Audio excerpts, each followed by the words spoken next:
l'émission de la grandeur, l'émission qui vous fait découvrir les grandes personnalités dans notre pays et surtout leurs différentes réalisations, leurs apports dans notre société.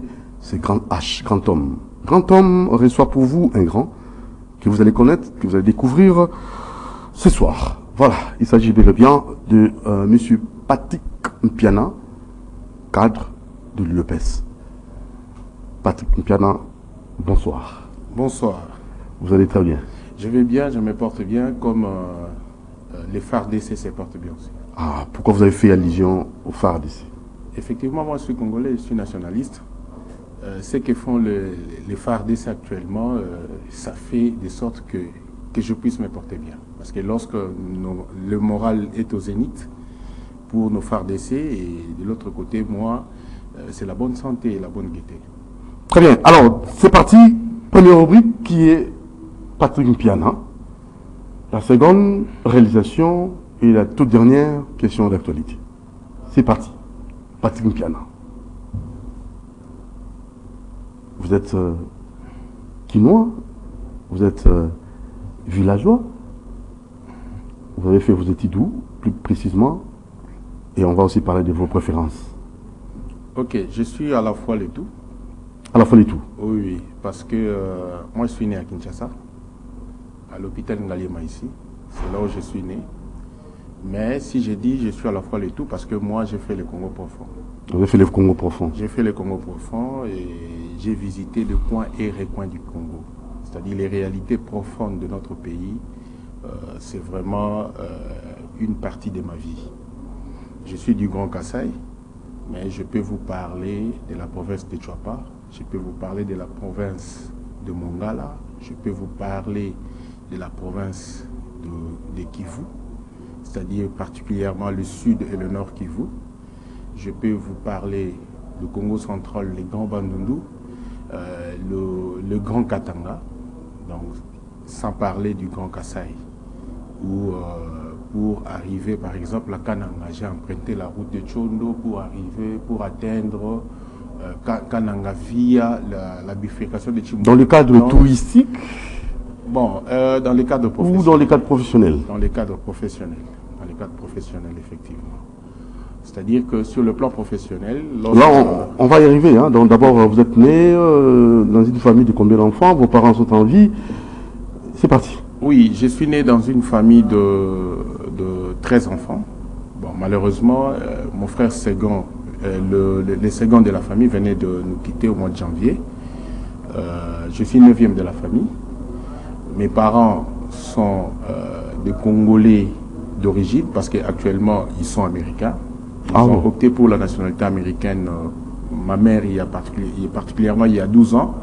Et puis mon père, il y a récemment 2 ou 3 mois. Donc ils sont aujourd'hui sujets américains. Ils habitent à Arizona. Mais moi, je suis 100% congolais de père et de mère. Donc j'ai des grandes sœurs devant moi et j'ai 4 petits frères. Donc, et vous avez fait quoi comme préférence? Vous avez fait les sports? Vous avez fait quoi? Les études après, hein, mais seulement, vous préférez quel sport? Le football. Football. Le football, lorsqu'on grandissait au complexe scolaire du Mont-Amba, bon, on m'appelait Lutona du Olopok. Donc j'ai marqué des buts, j'étais un bon footballeur. Donc outre le football, il y a le taekwondo aussi. Taekwondo, parce que mon père c'était un maître en taekwondo et nous, ses enfants, on était obligés de pratiquer aussi les arts martiaux. Donc c'est en grosso modo c'est ça. Sur le plan musical et consort, j'aime la rumba. La rumba. Un artiste que vous aimez? Bon, comme Papa Wembe est mort. Ah, c'était Papa Wemba. Comme Papa Wembe est mort, il y a JB Mpiana actuellement. Ah, JB Mpiana, bien absolument. que c'est mon homo, mais lorsque je le vois, je retrouve Papa Wemba. Ok. Et après ça? Oui, ça va. Sur le plan alimentaire, vous aimez quoi? Vous consommez régulièrement? Le pondou. Pondou? Le pondou avec le foufou. Mais sur le plan comportemental, quel comportement que vous ne supportez pas, que vous détestez dans le milieu professionnel, peut-être dans la société de façon générale? Les fainéantismes. Fainéantisme. Oui. Vous avez découragé les gens? Vraiment, moi je suis un courageux parce que étudiant que j'étais à l'université de Kinshasa, je vendais aussi au grand marché. Donc vraiment, je suis de la génération qui est là si et puis chancelier au Pampa. Qui est là si chancelier au Pampa. Oui. Donc ça veut dire? C'est-à-dire que on allait assister au cours, mais lorsque il y avait des temps libres, c'est au grand marché où on cherchait les petits moyens pour payer les syllabus et consorts. Et de l'autre côté... Donc vous étiez débrouillard? Débrouillard, effectivement. Dès le bas âge? Dès mon entrée à l'université. Ah, ok. Parce que dès que j'ai eu le diplôme d'État, les parents avaient des où moyens. Votre diplôme que vous avez décroché où? C'est à l'école Saint-Raphaël. Saint-Raphaël, délimité première rue. J'ai fait les humanités commerciales. Et sur le plan universitaire? Moi, je suis de l'université de Kinshasa. Là, vous avez fait quoi? Faculté des sciences économiques. J'ai fait l'économie appliquée, option gestion commerciale, marketing management. Voilà, quelle idée politique qui vous a plus marqué? Il y en a d'abord africain, oui. Et peut-être au niveau mondial. C'est-à-dire sur le plan... Et d'abord national? Non, national, il y en a deux. Il y a le feu maréchal Mobutu. Pourquoi Mobutu? Oui, Mobutu c'était un grand, c'était un nationaliste. De tout ce qu'on peut reprocher à cet homme d'Afrique, ce qui est vrai, Mobutu aimait le Zaïre, il aimait le Congo. Mobutu n'a jamais bradé la Gécamine. Il n'avait jamais bradé la Gécamine. Mobutu, je crois qu'il aurait perdu sa vie parce que c'était le Congo ou le Zaïre qui l'intéressait. Il était obligé de suivre des soins, pas de façon appropriée, pour regagner son pays, et de là, ça précipitait aussi sa mort. Donc pour moi, c'est un grand que je n'oublierai jamais. Et le deuxième grand qui est vraiment sur le plan comportemental et bonne gouvernance, un modèle, un grand esprit, c'est Papa Etienne Tshisekedi. Pourquoi Etienne Tshisekedi? Etienne Tshisekedi, c'est le modèle de l'élite. C'est-à-dire, lorsque vous suivez ces papas en train de parler, c'est comme un prophète en politique. Mais au fait, ce n'est pas un prophète dans le sens biblique, mais c'est quelqu'un qui savait lire la société et qui lisait beaucoup et qui savait vous soumettre à accepter une analyse qui était cohérente. C'est ainsi que tout ce qu'il disait, ça s'est réalisé par la suite. Donc, je me dis, si vous regardez la façon dont il a commencé ses études, il a terminé ses études, il a fait sa carrière politique, beaucoup ne savent pas que pour que nous puissions acheter l'avion DC-10, il y a le nom de Tshisekedi derrière. Bon. Donc, c'était un grand homme. Moi, je me dis, c'est vraiment un modèle de management, un modèle de gestion. C'est vraiment un vrai leader charismatique. Vraiment. Alors, nous évoluons avec d'autres questions, parce que là, vous êtes notre grand de ce soir que nous recevons. Oui, vous avez vos préférences aussi. Oui, vous avez aussi des modèles, des gens qui vous ont donné le goût, et surtout de faire quoi que ce soit dans votre vie. Mais quelques modèles dans votre vie? Quel modèle dans les... Oui, qui vous ont poussé à faire peut-être ce que vous faites actuellement, parce qu'actuellement, vous êtes qui? Oui, actuellement, moi j'ai plusieurs... Hormis la politique. J'ai plusieurs facettes. Je suis opérateur économique. Ah bon? Et puis, dans les cadres scientifiques, en principe, j'avais arrêté l'assistant à l'université de Kinshasa. Mais je suis aussi étudiant parce que j'ai fait mon 3e cycle. Et puis, je suis consultant dans une boîte de la place. J'ai été affecté dans cette boîte par un ancien ministre de la Santé, où j'ai fait des analyses en termes de statistiques et de projections économiques. Donc, en fait, ce sont là mes occupations que j'ai fait. Alors, si il y a des gens qui m'ont façonné dans la vie, moi, je regarde ce que font les musiciens. C'est-à-dire que c'est un monde découragé, en fait. qui se mettent ensemble. Lorsqu'ils exploitent leurs instruments, ils nous arrivent à produire les sons, tout en sachant qu'il y a les batteurs de tam-tam, il y a celui qui manipule la guitare, il y a l'autre qui a le micro. Donc c'est un monde qui me façonne souvent. Alors si nous, économistes et juristes, dans nos domaines respectifs, on arrive à produire un son de façon à égayer la population qui est tout autour de nous, moi économiste par la création des richesses par exemple, un juriste par la production des textes qu'on peut directement faire passer à l'Assemblée nationale et les adopter comme des projets de loi, et puis au niveau de l'application de loi, si les juristes savaient au moins faire fonctionner le régime des sanctions comme ça devait être fait dans toute démocratie ou dans chaque pays organisé, je pense qu'on aurait moins de problèmes dans ces pays. Donc, si on sait produire les sons agréable à l'oreille, c'est-à-dire un son acceptable par notre société, comme le font tous nos musiciens qui sont donc chacun dans son domaine respectif. Effectivement. Donc c'est ce qu'il faut faire. Il faut bien faire les choses. Il faut bien faire les choses. Lorsqu'on on a une responsabilité, il faut le faire. Je me souviens une fois, il y a un ministre en fonction qui m'a signé un ordre de mission. À l'époque, j'étais dans un cabinet ministériel. Je devais me rendre à Bouta. Je me souviens, lorsque vous quittez Kisangani, vous dépassez... avant d'arriver d'ailleurs à Banalia, il y a un pont qu'on appelle le pont Lindi, où j'ai failli laisser ma vie. J'ai connu un accident. Je me suis blessé et juste après un traitement, les premiers soins de 30 minutes, j'ai dit au petit motard, on doit continuer notre mission. C'est cet esprit d'abnégation qui m'intéresse souvent. Parce que si je n'avais pas fait cette mission, je pense que justifier le fonds exigé, il y avait une quantité de fonds exigés par le Fonds monétaire international, on allait être incapable de produire les éléments probants et les fonds monétaires internationaux n'allaient pas signer l'accord de partenariat triennal.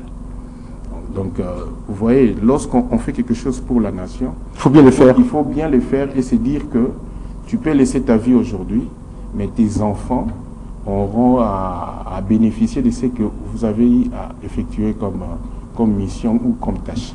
Donc, c'est ça. Ça, c'est très bien, c'est très bien. Patrick Mpiana, notre grand décessoir, cadre à l'UDPS. Effectivement. Là, vous êtes qui?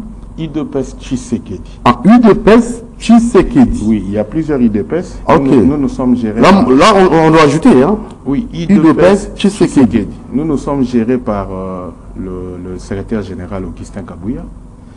Mon président fédéral, c'est le président Mathieu Kassanda. Je suis secrétaire fédéral chargé d'études et planification à la fédération du Moamba. Donc, ce sont là mes attributions. Voilà, alors on va encore vous poser des questions peut-être liées à votre personnage, mais ça nous prendra presque tout le temps.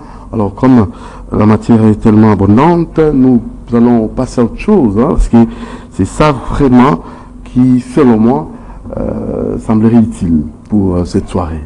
Ok, merci. Pour nos téléspectateurs nombreux. Je suis dispo. Voilà, vos réalisations. Et aujourd'hui, vous nous ramenez un ouvrage, les conséquences du capitalisme à Bardi au Congo-Zaïre de 1885 à nos jours. Quel titre? Oui, cet ouvrage est intéressant parce que d'ici peu on va terminer la rédaction. Mais néanmoins, lorsque nous parlons du capitalisme à Batardi, parce que au bassin du Congo, il existait déjà des différents modes de production. Alors, lorsqu'on parle de mode de production, on voit c'est mettre en question l'existence même de l'économie. Parce que nos parents, nos ancêtres savaient déjà vivre, savaient déjà fabriquer une pirogue, c'est-à-dire savaient déjà faire la chasse, la pêche et la cueillette et consorts. Sont là le mode de production qui existait déjà dans le bassin du Congo.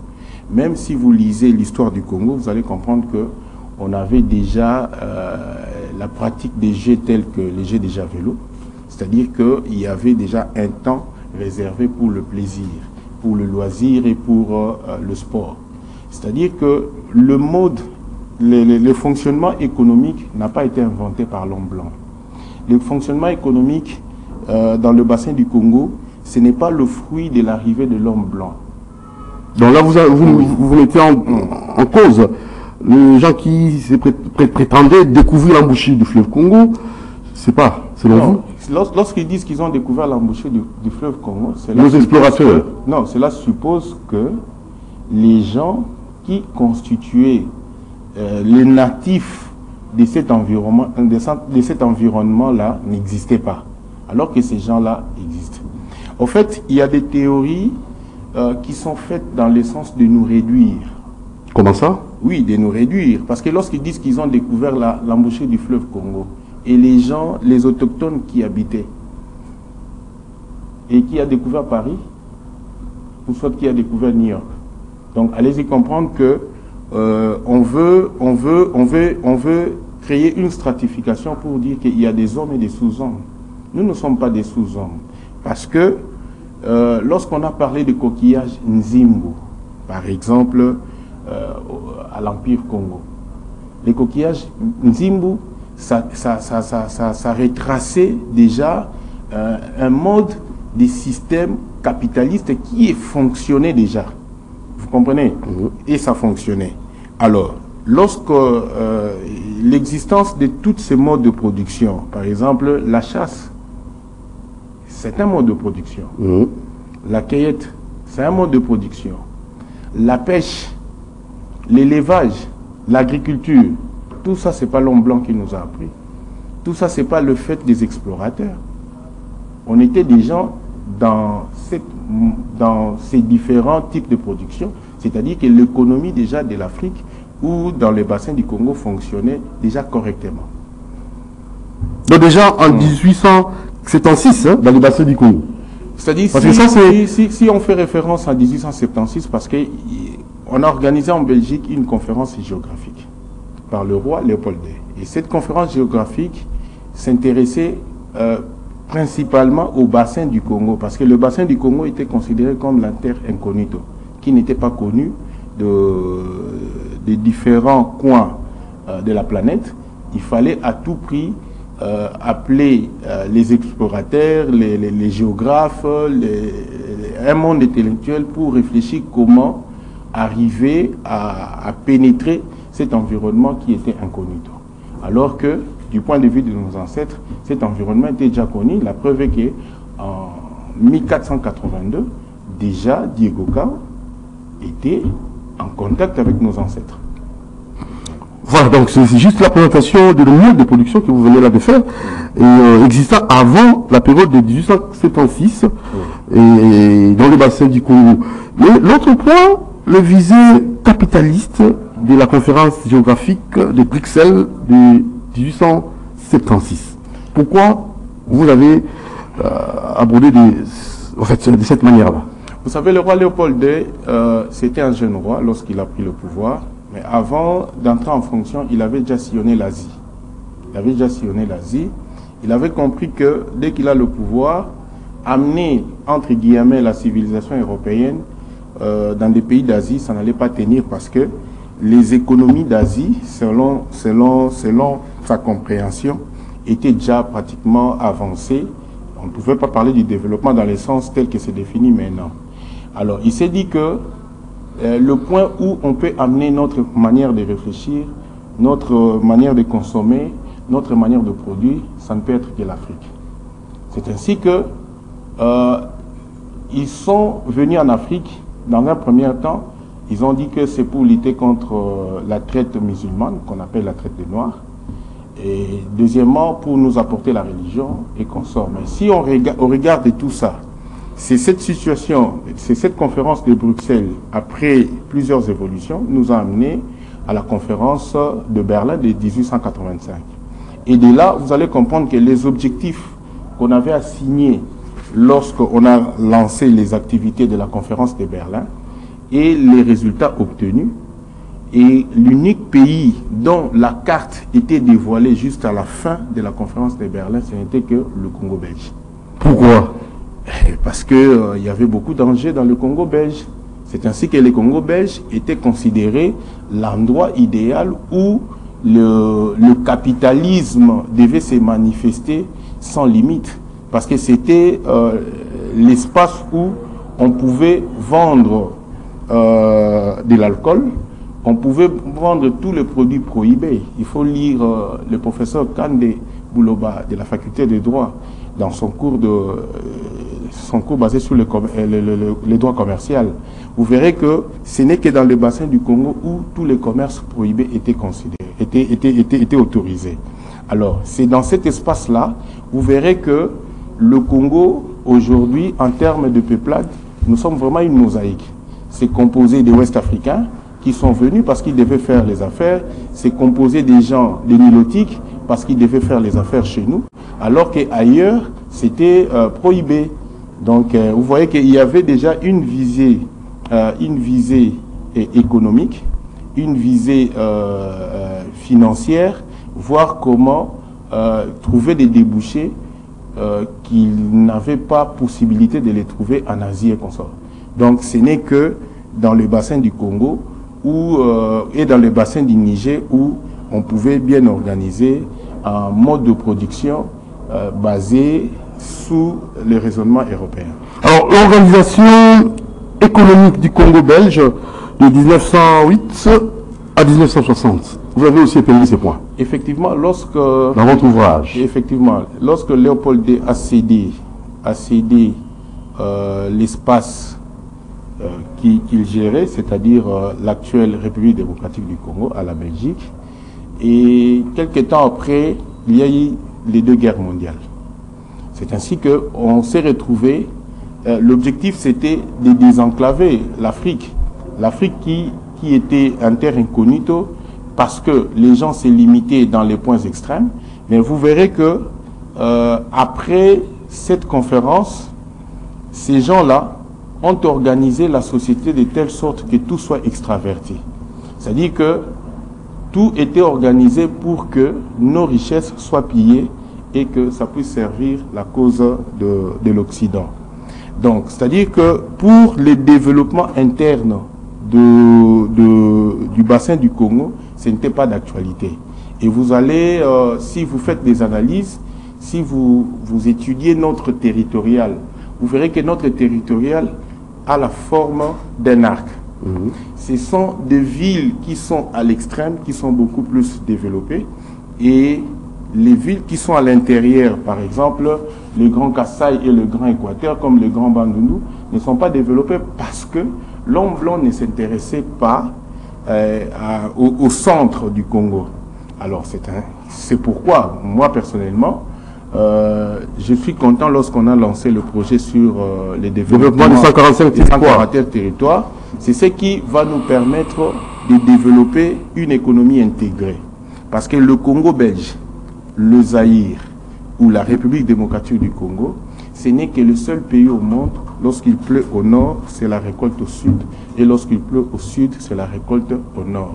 Donc, c'est-à-dire que... Quelle abondance! Oui, c'est-à-dire nous sommes le seul pays qui peut vivre en autarcie, comme l'a fait la Chine de Mao Tse-tung. Donc, on peut vivre en autarcie facilement. Parce que lorsqu'il pleut au nord, c'est la récolte au sud, et lorsqu'il pleut au sud, c'est la récolte au nord. Donc, facilement, si on arrive à désenclaver avec le projet des 145 territoires, on peut facilement organiser la vie de telle sorte qu'on ne fasse plus recours à des piodis venant de Namibie. Alors, lutte pour l'indépendance économique du Congo-Zaïre de 1960 à nos jours.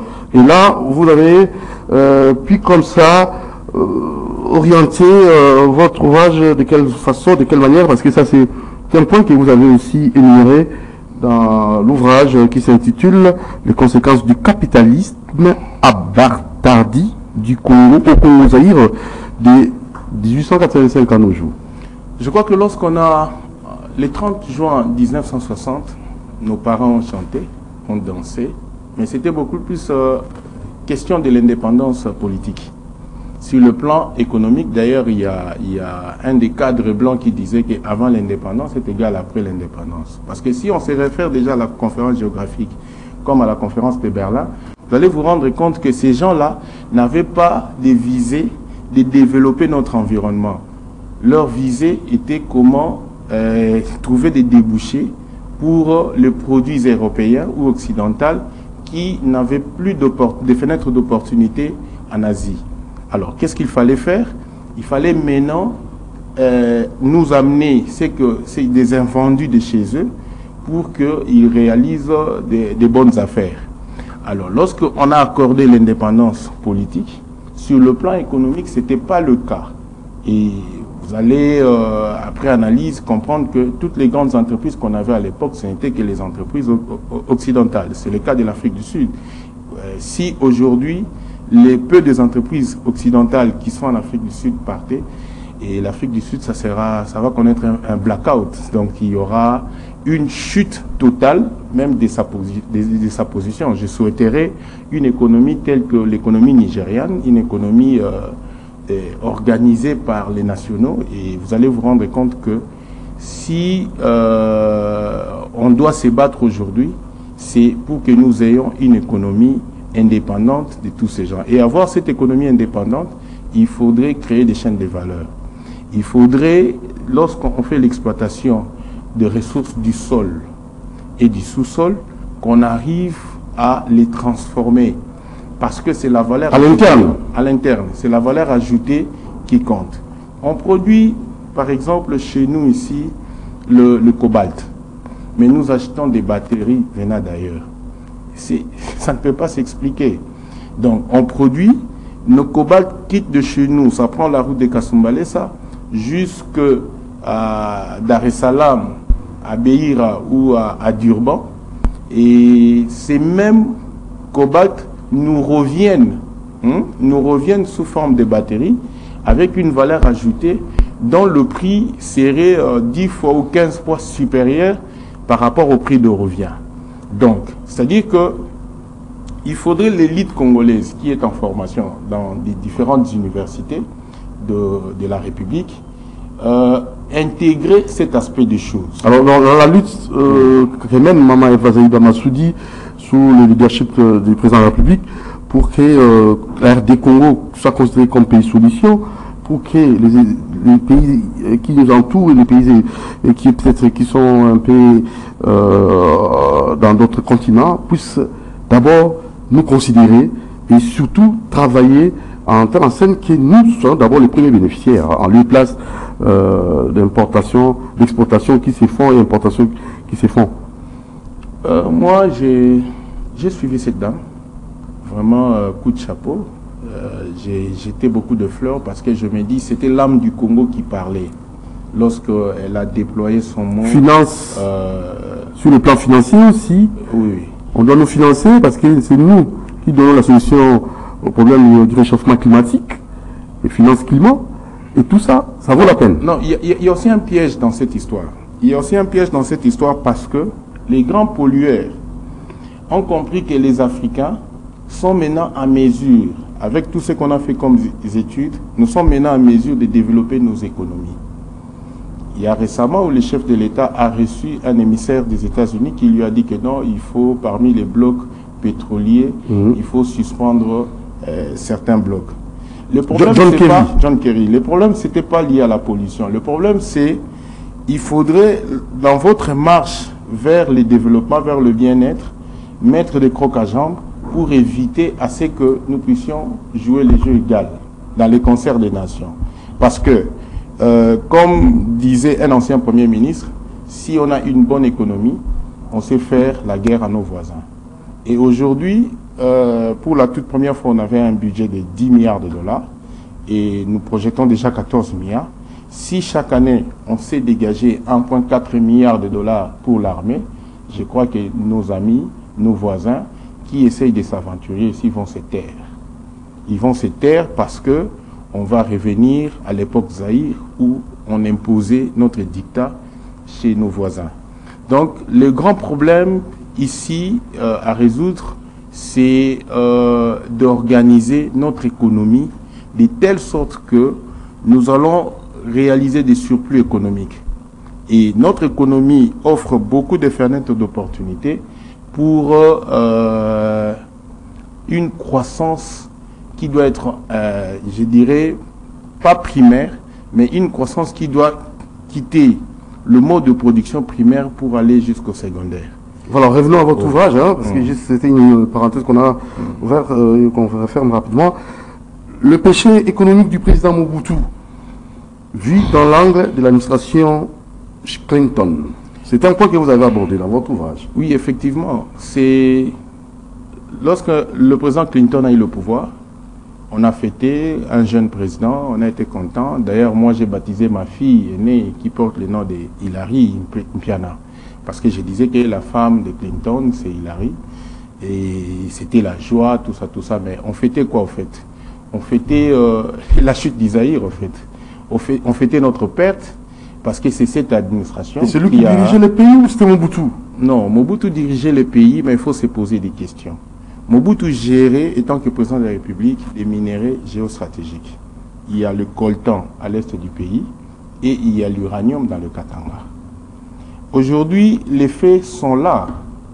S'il y a 12 millions de morts à l'est, c'est parce que ces gens-là ont utilisé la méthode des cow-boys. Comment ça? Pour méthode des cow-boys? La méthode des cow-boys.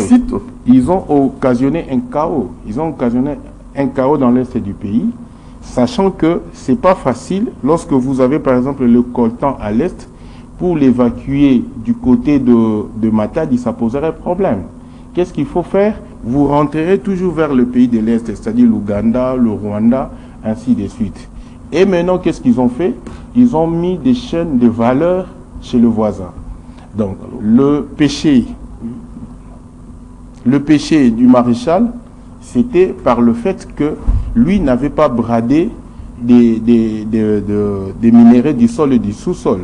Et sous le maréchal Mobutu, il n'y avait pas l'évacuation de produits du sous-sol du Congo de manière dont c'est fait aujourd'hui. Parce que sous Mobutu, vous allez vous rendre compte que le Congo central donnait au Katanga le courant, alors que le Katanga donnait au Congo central le fret maritime. C'est-à-dire quoi? L'évacuation du minerai se faisait du Katanga jusqu'à Port-Franqui. Et de Port-Franqui, ça prenait le bateau, c'est-à-dire il y a la Société des chemins de fer qui fait son travail jusqu'à Port-Franqui. Et le Grand Kassai trouvait de l'emploi. Et de là, on évacuait maintenant par bateau grâce à l'ONATRA.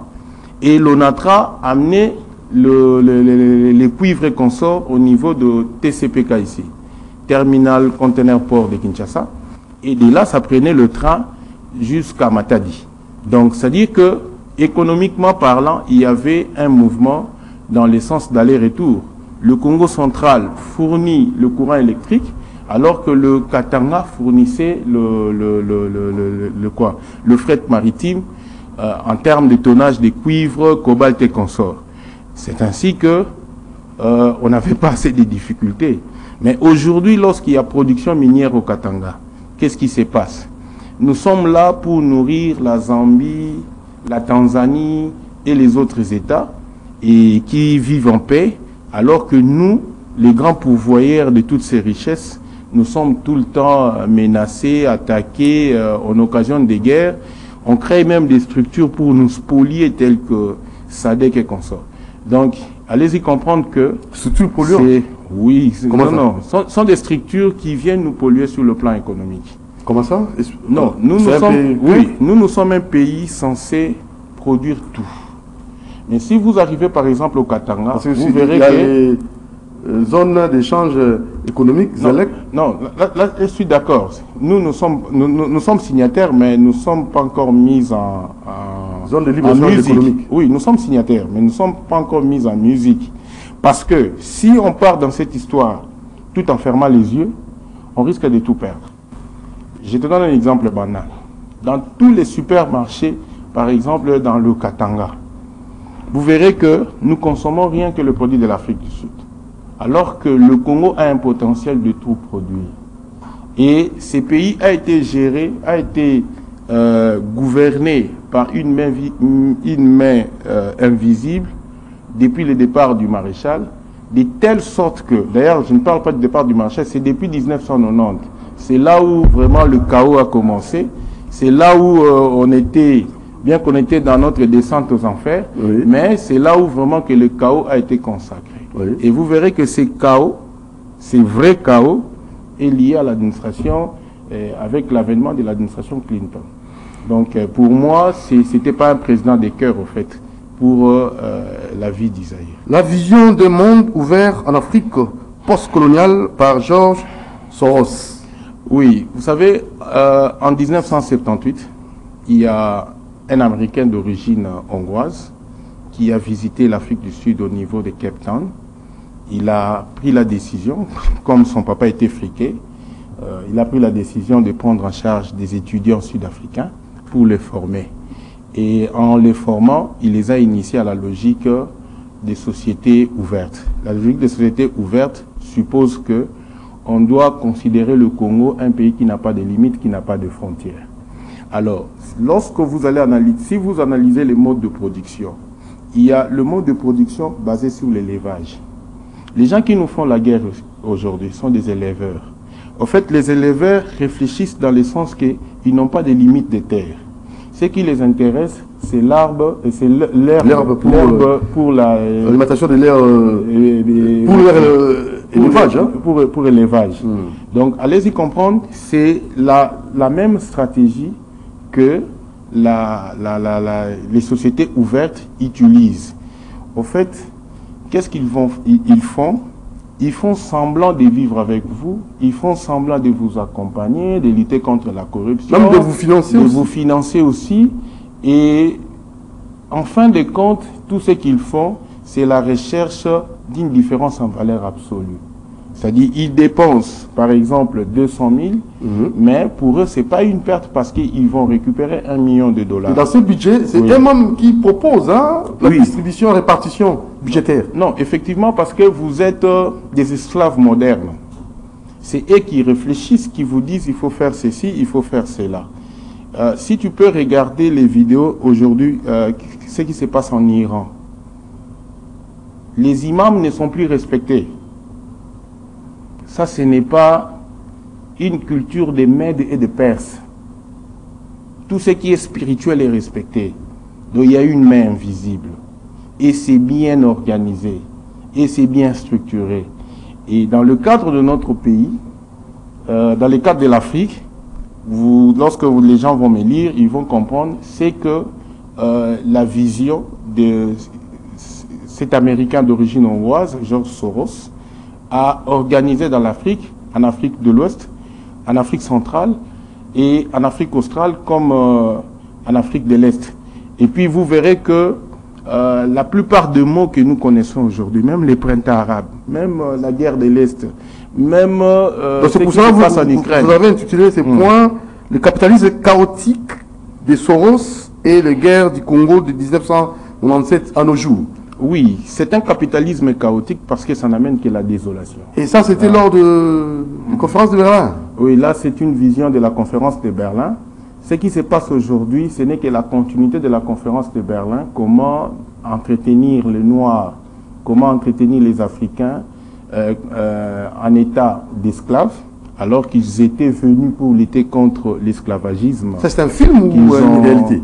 Non, ça c'est un film. À l'époque, il n'y avait pas la télé. C'est ça. Oui, donc ils sont venus. L'objectif était de lutter contre l'esclavagisme musulman. Donc, en fait, on voulait tout simplement mettre de côté la vision musulmane de la chose pour nous imposer une vision avec la religion, avec de bonnes paroles, mais en réalité, c'était pour nous dépouiller. Donc, c'est un peu ça. Oui. Donc le capitalisme chaotique. Et l'autre point, l'organisation au Congo, Zaïre, du réseau du capitalisme chaotique de Soros. C'est toujours ces points-là. Effectivement, parce que il y a des réseaux. Effectivement, parce que... Quels sont ces réseaux? Oui, vous vous souvenez de la fondation Kofi Annan. Si vous vous souvenez même de l'élection, du choix de Kofi Annan, lorsqu'il a été élu secrétaire général des Nations Unies. Dans un premier temps, les Français avaient refusé. Et ils ont changé le langage pour dire que nous l'acceptons parce qu'ils parlent français. C'était pas ça la réalité. Kofi Annan, c'était un fruit de Open Society Foundation, une organisation de George Soros. Donc, si on s'est mis à analyser tout ça, nous, intellectuels, on a été formés, on a été à l'université de Kinshasa, il faut travailler de telle sorte que nous puissions quitter cet état d'esclavagisme. Il y a des gens qui se disent cadres politiques, il y a des gens qui se disent cadres scientifiques, mais qui reçoivent des financements venant des ONG et consorts. Mais si vous suivez ce qui se passe en Afrique du Nord, avec le mouvement migratoire, on cite toujours les ONG derrière. Et qui finance ces ONG? Il faut beaucoup lire. Et mon ouvrage serait un condensé des ouvrages et des ouvrages avec des éléments probants pour démontrer que même ici, il y a des radios qui sont gérées et qui sont organisées de telle sorte que nous, la Congolais, nous serons toujours esclaves de ces gens. Et vous voyez toujours, il y a nos hommes politiques qui sont à la limite d'une réflexion et qui font des voyages à l'Occident, aller dans les think tanks pour rien que nous soumettre à un état où on ne peut pas avancer parce que ils signent des contrats qui ne sont pas corrects, qui à la longue finit par nous imposer une ligne de conduite qui n'est pas nôtre. Alors, si vous regardez tous ces gens-là, le monde de Clinton et consorts, les démocrates et consorts, c'est eux qui amènent des lois telles que la dépénalisation de l'avortement. C'est eux qui amènent des lois telles que la dépénalisation de l'usage de drogue, l'homosexualité et consorts. C'est contraire à des pratiques, pas tout simplement bibliques, mais ton père ne t'a jamais appris à utiliser des pratiques. C'est quoi? D'abord, on doit nécessairement vous aliéner, l'aliénation, et après, vous coloniser. C'est-à-dire, lorsque vous parlez de l'aliénation, ici, la première des choses, on détruit d'abord l'esprit critique. Le problème consiste à détruire l'esprit critique. On détruit l'esprit critique. Vous ne savez plus réfléchir, vous ne savez que dire oui. Si ils disent non, vous aussi vous dites non. Alors, un monsieur tel que le maréchal Mobutu savait dire non. L'actuel président, le président Fachi, c'est pas parce que je suis de l'UDPS Tshisekedi, mais lorsqu'il a dit non à John Kerry et arrivé chez le roi en Angleterre, il a dit clairement la manière. Donc vous voyez que le cow-boy était venu donner une leçon à un président de la République. Est-ce que... Un cow-boy? Un cow-boy. Oh, mais non, mais c'est pas... Oui, non, c'est un cow-boy. Donc un cow-boy, il est venu donner une leçon à un président de la République et il a été ramené à son rang. Celui-là, c'est le président de la République. D'une République forte, une puissance en devenir. Un pays solution. Un pays solution, un potentiel. Un pays dans les concerts des nations, dans les 5 ou 10 ans, si on s'organise, en fait, nous sommes le Wakanda, en fait. Nous sommes le Wakanda. Parce que nous avions des minéraux qu'eux ne possèdent pas. C'est à nous maintenant, Congolais, après avoir avalé tout ce qu'on nous a appris à l'école, de les mettre en pratique, c'est tout. Et d'organiser notre société. L'élite congolaise face au capitalisme chaotique de Soros, au partenariat africain et au partenariat chinois. Ça, c'est le tout dernier point et vous allez conclure. Dans votre ouvrage. Hein? Oui, effectivement, ici, j'essaie de responsabiliser l'élite. L'élite doit réfléchir comment. On est élite lorsque on a la capacité de dire non lorsqu'il faut dire non. Lorsqu'on a la capacité de dire oui lorsqu'il faut dire oui. C'est-à-dire qu'on a la rationalité en termes de réflexion. Et puis, il faut se comporter tout en étant rationnel. Je ne peux pas jouer de la musique chez moi pour déranger les voisins. Ça, moi, je ne le fais pas. Je ne peux pas conduire ma voiture tout en sachant que si je prends la droite, je vais déranger celui qui vient. Donc, avant de prendre un mouvement à droite, de tourner vers la droite, je dois quand même informer à mon compatriote Que non, je dois faire la droite. S'il y a possibilité, vous me donnez l'opportunité. Respecter le code de la route. Il faut respecter. Il n'y a pas que le code de la route. Il faut savoir respecter les normes de la vie. C'est ça. Et puis l'élite n'a pas été formée pour aller chercher, pour se dire que lorsqu'on a un poste politique et c'est tout, je suis arrivé au bout. Mais on doit maintenant... Et on peut inciter même tout le monde. Hein. Oui, on doit maintenant se poser des questions. Lorsque je suis arrivé à Lissala, je suis allé visiter la maison du maréchal. J'ai regardé cette maison, j'ai imaginé les luxes dans lesquels cette maison existait déjà, sous le maréchal. Mais actuellement, même le gouverneur pouvait dire que si cette maison appartenait à l'État, on pouvait l'arranger et c'est là où on pouvait placer le gouverneur. Incapable. Incapable parce que on n'a pas réfléchi, nous hommes, comment conserver le peu d'héritage, le peu de matériel, parce que ça constitue le capital financier. Vraiment. Donc, il y a des sommes et des sommes d'argent qu'on a englouties. C'est ainsi que l'homme, l'élite congolaise, doit réfléchir par rapport à ses concitoyens, comment amener le mieux-être dans notre environnement, mais par rapport aussi à nos voisins. On a 9 voisins et il y a aussi les voisins lointains tels que l'Afrique du Sud qui n'a jamais joué franc jeu vis-à-vis du Congo. L'Afrique du Sud n'a jamais joué franc jeu vis-à-vis du Congo. N'a jamais joué franc jeu. Je n'ai jamais cru à un Mandela sauveur pour la République démocratique du Congo. Moi, j'ai toujours dit que Mandela, c'est la personne qui a trahi Mobutu. Comment ça? Oui, c'est comment est-ce que... Dans votre ouvrage?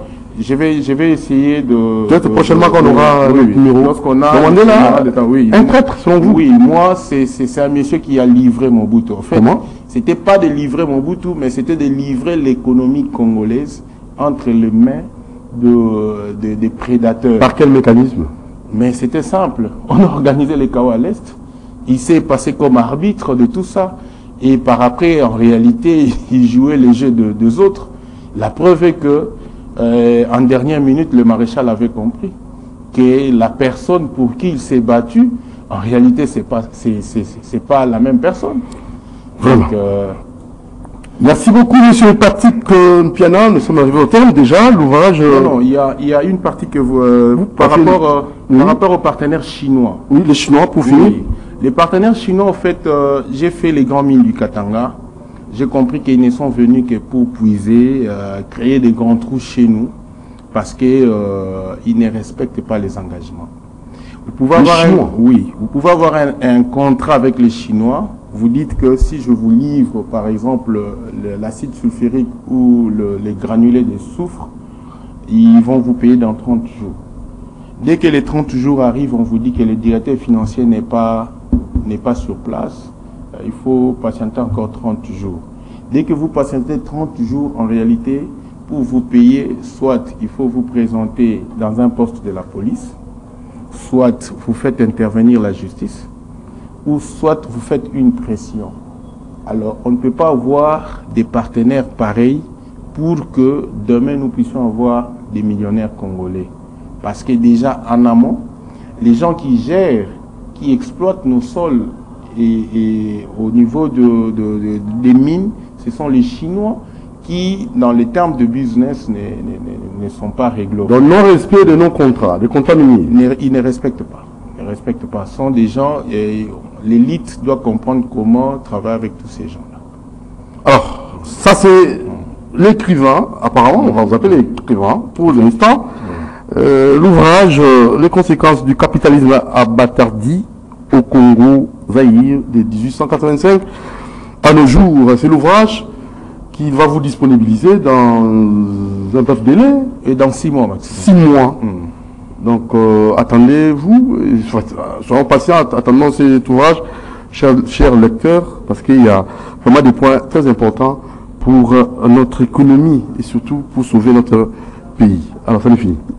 Alors, pour la conclusion, je dirais que on doit intérioriser la position géostratégique du Congo. Et pour bien intérioriser cette position géostratégique du Congo, on doit même intégrer dans notre système éducatif, dès l'école primaire, pour que nos enfants comprennent qu'est-ce qu'est le Congo, comment il faut protéger le Congo, qui sont nos voisins et comment se comportent nos voisins. Parce que nos voisins n'hésitent pas, même nos frères ici, les Congolais de Brazzaville, qui sont Congolais comme nous, n'hésitent pas à nous chasser comme si on chassait un chien errant. Donc, j'ai dernièrement fait l'Afrique australe et vous allez comprendre que nos voisins ici, juste après Kasumbalé, je me dis, est-ce que c'est une jalousie ou c'est quoi? Mais si vous analysez tous ces États, ils vivent grâce à nous, à nos richesses. Donc, c'est-à-dire, au lieu d'être en bon terme avec les Congolais, le Grand Zaïre et consorts, ils sont là pour tirer profit de nous, mais ils sont prêts à nous livrer. Ils sont prêts à nous trahir. Alors, pour moi, je me dis que on doit apprendre à bien organiser la société. Même la prolifération des églises, c'est-à-dire on nous amène dans une situation chaotique. Vous vous réveillez le matin au lieu de réfléchir, donc là ça ne va pas. L'organisation des bars, j'ai parlé de Super Lemba hier, vous arrivez à Super Lemba, vous ne pensez même plus que vous êtes dans le quartier latin de la RDC. Dans le quartier latin, il y a musique, il y a Mopa Oté, mais les quartiers latins où on sait que des intellos, l'université de Kinshasa est à la commune de Lemba. Donc aujourd'hui, moi, à Lembatec, je me pose des questions. Est-ce que je dois continuer? Et au beaucoup là-bas, dans la Lemba, tout soit que l'angaï, l'angomba qui coussakuna, vers Nzela Boadina qui nous vend qui. Donc on se pose des questions. Alors, vous avez raison. Alors pour finir, hein, vous avez fait allusion à l'église, ça m'a poussé, en fait, vous m'avez directement rappelé la question que je devais vous poser pour clore, hein, la prophétie de Roland Gallo, vous allez l'interpréter comment? Cette prophétie de Roland Garros, moi je me dis que tout Congolais qui réfléchit par rapport au comportement de notre leader, les chefs de l'État, le président de la République, son Excellence Tshisekedi Tshilombo, Antoine, c'est-à-dire qu'on ne peut que chercher à l'éliminer. Parce qu'en fait, il remet le Congo dans le rail. Et ça fait mal, hein? Et ça fait mal aux voisins. Aux dirigeants africains. Hein? Et moi, je me dis, si aujourd'hui, il réfléchissait, parce que il y a possibilité de tout évacuer ici par le port de Banana. Même l'est du pays, on peut tout évacuer par le port de Banana. C'est un problème de calculs économiques. Si, par exemple, tout ce que nous évacuons par Dar es Salaam à Lubumbashi, c'est à peu près 2300 km, alors que Dilolo, de Lobito à Lubumbashi, c'est 1700 et quelques kilomètres. Vous comprenez, 1700, 1800 kilomètres. Alors, donc nous pouvons exploiter le chemin de Dilolo pour tout évacuer. Ou soit, les véhicules peuvent faire des Dilolo, ça passe par l'Angola, ça revient par Lufu pour Mwanda. Tout privé, et vous allez comprendre. Donc, ce sont des gens qui sont avec nous. Toka Moité, si dans la prophétie, même le pays, le président va pays voisin, pour Missoussou, dès lors que le port des bananes va commencer à fonctionner, il y aura des ports qui vont souffrir. Ça fait mal. Non, ça fait mal. Mais nous ne sommes pas obligés d'être la traînée. Des pourvoyeurs. Des pourvoyeurs, non. Alors, Sikoy fait mal, hein, Sikoy. Ça fait mal, Sikoy. Merci beaucoup, Patrick Kampiana, cadre d'élu de PES Tshisekedi, bien précisé. Chez le secrétaire général Augustin Kabouya. À la prochaine occasion. Merci. Vous êtes grand? Lorsqu'on est fils du pays, on est grand. Le Congo est grand, tout Congolais est grand. Très bien. Merci beaucoup. Et nous finissons cette émission en remerciant toute l'équipe technique. Merci à l'intervention rapide de ces messieurs, hein, l'héritier du trône, monsieur Olivier Lwango, qui vient s'écouler rapidement de cabinet de bain. Merci à Moron Djambé, merci à Alain Kabongo, José Andia, Fiston Toura, merci Kifou. Jacques Rondé Gabozou, pour une fois, vous avez suivi cette émission et nous pensons à souhaiter comme ça un anniversaire à Jean-Louis Touabou, professeur assistant Jean-Louis Touabou, bon anniversaire à vous. Et Madame Priska Banki, voilà, vraiment à Priska Banki. et le nom là, vous comprenez la suite. Priska Banki. Merci à vous, Dorcas Magui Nzumba, ONG Action Plus depuis les USA. Salutations à vous parce que l'ONG continue, hein, et elle a nommé notre coordonnateur. Je crois que vous aurez le temps de suivre. Peut-être dans notre prochain numéro, on va le recevoir. Maman Dorcas Magui Nzumba Action Plus, elle soutient le veuve et des personnes qui ont des problèmes, hein, des orphelins et tous des enfants qui n'ont pas de soutien. Merci pour cette initiative. Merci aussi à M. Bienvenant Simba dans la maison de la prière Cité des Ossements. C'est à l'IPEN, il faut prier, cadre bien aménagé pour que vous puissiez prier dans les normes environnementales qui sont vraiment respectées. Moi, Charlotte vous attend et appelez mon numéro affiché pour vos réservations. Homme de Dieu, chrétien, Tikazamba, vas-y, dans la chambre, il y a la bibliothèque. Vous allez prier calmement. C'est à l'IPEN, commune d'Ingalima, avenue Suisse 42 bis. Bien de bonnes choses à vous, Mamani Ekembe, l'épouse adorable de M. Bienvenant Simbana, et pourquoi pas Naomi et Kéran Simbana, les enfants adorables aussi. Allez, ça n'est fini pour aujourd'hui. Nous pensons aussi à Jean-Pierre Mbalakasanda, Mfoumomo Amba, Jean-Pierre, des actions concrètes, et Zogang Lakaka. Moi, m'appelle Balingara, Makassi. Sentez-vous à l'aise et bon début de week-end à vous. Allez, la rediffusion c'est demain, samedi, à 9h, et nous allons peut-être vous retrouver avec un autre grand, ou bien ça sera toujours Patrick Mpiana pour un autre numéro. Et cette fois-là, ça sera à Lingala. À vous expliquer tout ça dans Lingala. Effectivement, il faut Bandegoba Yoka. Bandegoba Yeba, Poto Batoba Telekolo. Lobi Togoleka. Mais Banana Biso, Baeba Kotunga Wakanda Nakatia Congo. Donc, pour parmi Biso à Black Panther Bazali. Bazan Mokote Bazé Belé. Voilà. Merci aussi à M. Atela. Atale. Que nous saluons. Hein. Atale qui? Atale Christian. Christian Atale. Voilà. Ciao. Doudou Moti vous aime beaucoup.